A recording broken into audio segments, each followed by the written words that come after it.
Os casos de racismo no futebol brasileiro explodiram em 2022. Foram mais de 80 denúncias e apenas 13 punições.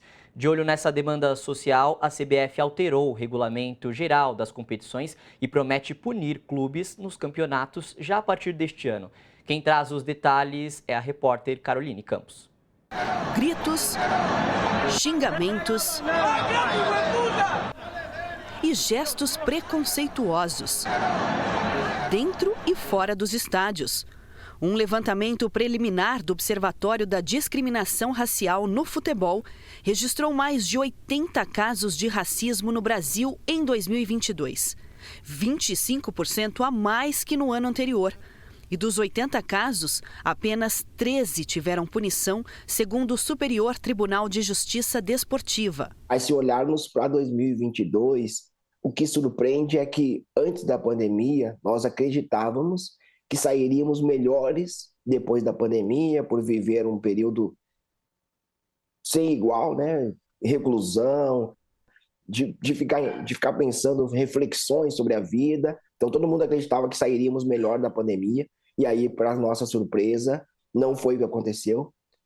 A sociedade volta com muita violência, com muita discriminação em todas as áreas, e no futebol não foi diferente. Sendo o racismo uma forma institucional e sistêmica de violência contra especificamente corpos negros, seria então o caso justamente de uma ação e de uma política mais sistêmica nesse sentido. Então, acho que a CBF, de uma certa forma, a gente pode analisar isso melhor, acerta, né, em estabelecer dentro do próprio sistema esportivo punições que permitam com que pelo menos as formas mais visíveis de racismo sejam punidas institucionalmente, não só individualmente.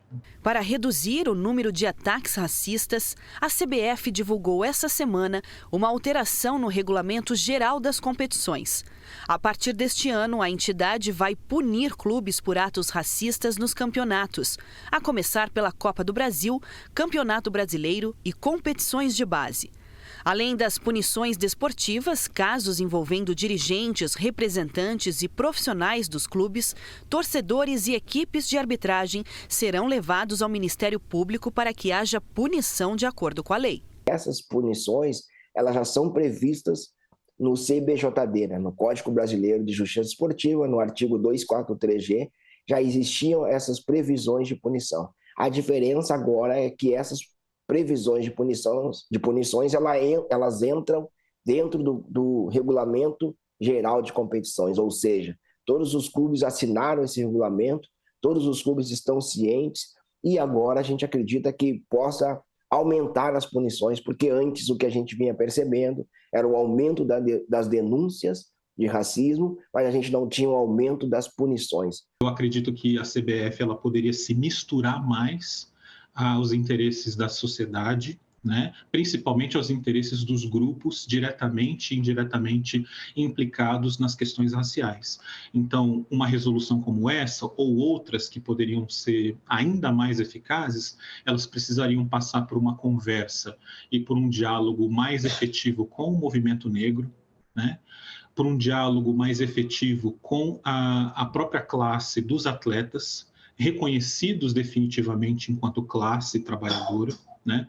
E em terceiro lugar, com a sociedade de um modo geral representada nas torcidas. Entre as penas para casos de discriminação racial estão multa de R$500 mil, perda de mando de campo e até perda de pontos para o clube. No início do ano, o presidente Lula sancionou a lei que equiparou o crime de injúria racial ao de racismo. Agora, a injúria é crime inafiançável e sem prazo limite para punir os autores. E a pena, que era de até 3 anos, agora é de 2 a 5 anos de prisão. Foi preciso essas questões de punição para estancar esse aumento das denúncias, mas agora, paralelamente, a gente precisa trabalhar em educação, em conscientização, a gente precisa discutir como o racismo acontece na sociedade brasileira, a gente precisa que as pessoas entendam que muitas vezes, mesmo sem querer, elas cometem atos racistas, então elas precisam entender o que é isso que a gente está falando, e mais do que isso, né, eu acho que a gente também precisa promover a entrada de pessoas negras nos diversos cargos de comando e gestão do futebol, dos clubes de futebol, das empresas que patrocinam o futebol. A injúria ela acaba sendo um primeiro passo, um primeiro processo, um conjunto de ações ou de microviolências que vão se estabelecendo para materializar processos de discriminação maiores. Então, eu acho que o presidente Lula, ao assinar esse pedido, né, que na verdade é resultado de uma demanda do movimento negro, né, e dos movimentos diretamente